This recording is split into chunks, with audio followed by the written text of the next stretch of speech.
আসসালামু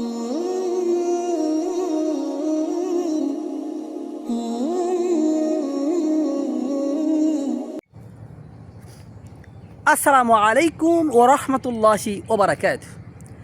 আবু হুরায়রা রাদিয়াল্লাহু তাআলা আনহু বলেন যে আমি রাসূলুল্লাহ সাল্লাল্লাহু আলাইহি ওয়াসাল্লামকে বলতে শুনেছি যে আল্লাহ রাব্বুল আলামিন যখন রহমত সৃষ্টি করেন তখন 100টি রহমত সৃষ্টি করেছেন।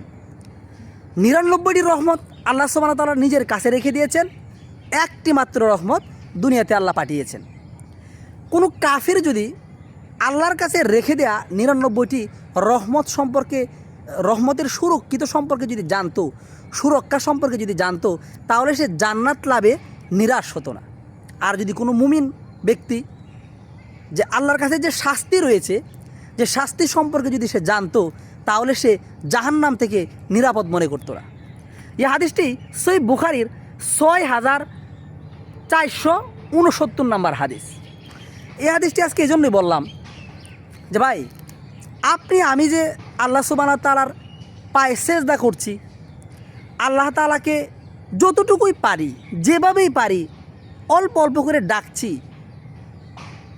বা আল্লাহ সুবহানাহু ওয়া তাআলার সন্তুষ্টির জন্য আপনার কাছে, দুনিয়ার অন্যান্য মানুষের কাছে যাই 2-4টি ভালো কথা বলছি, এটাও কিন্তু আল্লাহ তাআলার একটা রহমত। আল্লাহ যদি আমাকে দয়া না করতেন, আমার প্রতি যদি আল্লাহর করুণা না থাকতো, তাহলে আমি কিন্তু এই কোরআন হাদিস নিয়ে আপনাদেরকে বলতে পারতাম না।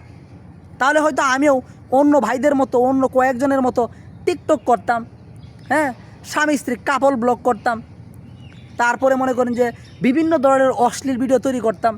কিন্তু না, আল্লাহ আমাকে দিয়ে এগুলো করাননি। কারণ কেন? আল্লাহ যে আমাকে ভালোবাসেন, আল্লাহ তাআলার একটা রহমত আমার প্রতি আছে, আল্লাহ আমাকে দয়া করেছেন, এটা একটা প্রমাণ।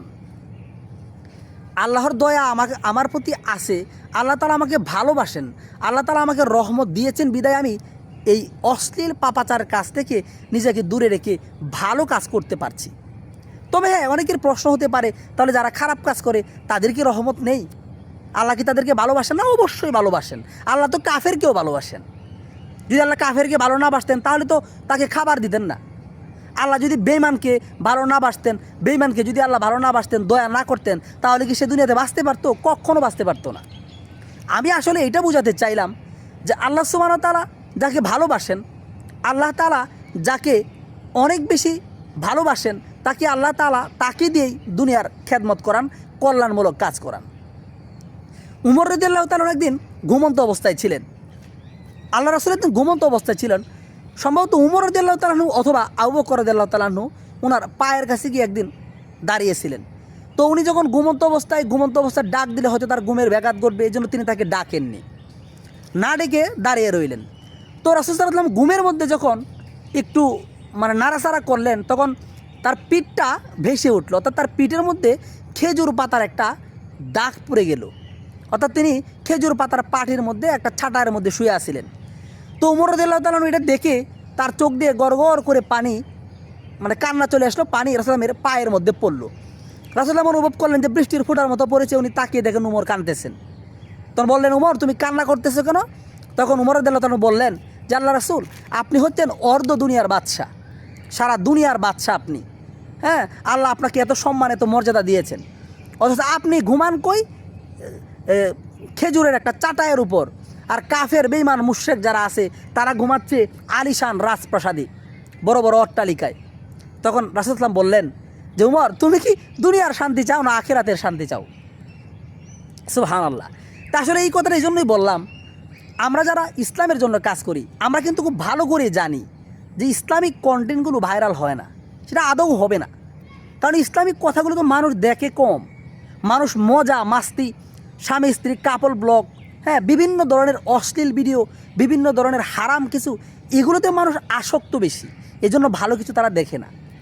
আর ভালো কিছু না দেখলে সেটা ভাইরাল হবে না, এটাই তো স্বাভাবিক। তবে হ্যাঁ, এটা সত্য, চিরন্তন সত্য, আমরা যারা আল্লাহর জন্য কাজ করি তারা কখনো ভাইরাল হওয়ার আশায় কাজ করি না। আমরা যারা আল্লাহর জন্য কাজ করি তারা এখান থেকে জীবনে বহুত কিছু পাবো এই আশায় কাজ করি না।